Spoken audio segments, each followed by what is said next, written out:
O Salvador veio a nós.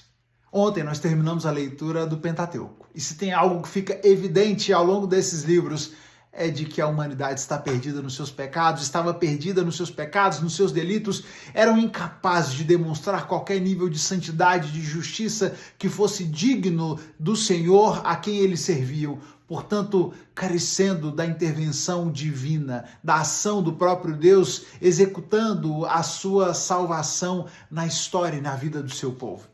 É isso que nós vamos encontrar relatado nos evangelhos. Hoje nós começamos a leitura do Evangelho de Mateus e o propósito de Mateus é justamente de deixar claro que Jesus era o Messias aguardado. O Salvador prometido através dos profetas, aquele que os judeus aguardavam, ele era Jesus.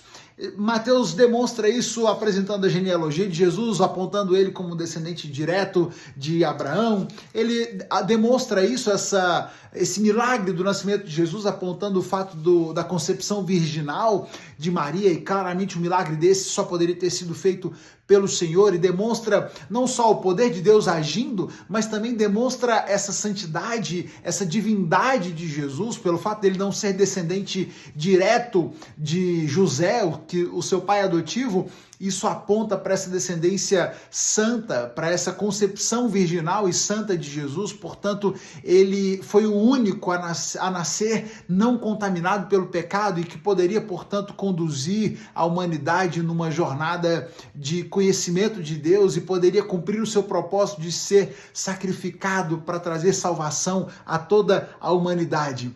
Mas o mais importante, e que eu quero destacar com você hoje, nós temos muitas informações na leitura de hoje, não dá para a gente tratar de tudo. Eu quero trazer a sua atenção para aquilo que o texto bíblico nos traz no capítulo 1, a partir do verso 20, quando ele diz: José, filho de Davi, não tenha medo de receber Maria como esposa, pois a criança dentro dela foi concebida pelo Espírito Santo.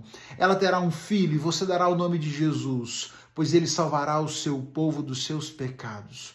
Tudo isso aconteceu para cumprir o que o Senhor tinha dito por meio do profeta. Vejam, a virgem ficará grávida, dará à luz um filho e o chamarão Emanuel, que significa Deus conosco.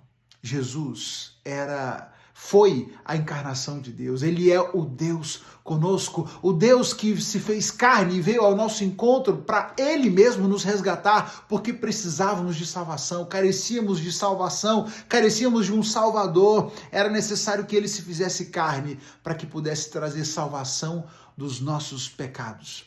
Ao contrário de tudo que merecemos, de tudo que tanto fizemos por merecer, depois de tantos pecados, de tantas falhas, de tantas decepções que a humanidade causa ao Senhor, ainda assim, Ele não abandona o seu povo, Ele não nos abandona, mas Ele vem, Ele se encarna, Ele se faz presente em Jesus. Deus está conosco para nos trazer salvação. O próprio nome de Jesus traz essa referência. Jesus significa Deus salva, o Senhor salva.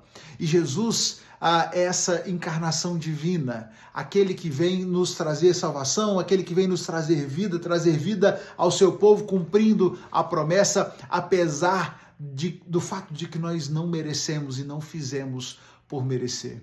É interessante notar como isso fica evidente, inclusive quando Mateus narra a genealogia. Olhando em detalhe para a genealogia de Jesus, nós vamos perceber a quantidade de gente indigna, de homens falhos. Quantos deles estão presentes aqui?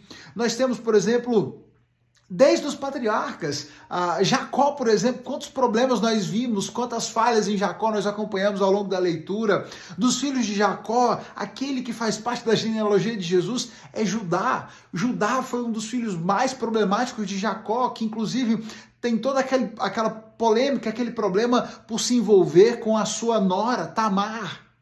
E Tamar faz parte, é mencionada também nessa genealogia. Nós temos na genealogia Raabe, uma ex-prostituta de Jericó, que acaba auxiliando o povo de Israel na tomada de Jericó. Nós temos Salomão, né? Nós temos a menção de Batseba, que era viúva de Urias, que traz menção a esse pecado de Davi. Nós temos a menção de Manassés, de Amon, que reis que foram terríveis ao longo da história. Enfim, nós temos uma genealogia de gente imperfeita, de gente falha, de homens pecadores, que pecaram, que falharam diante do Senhor.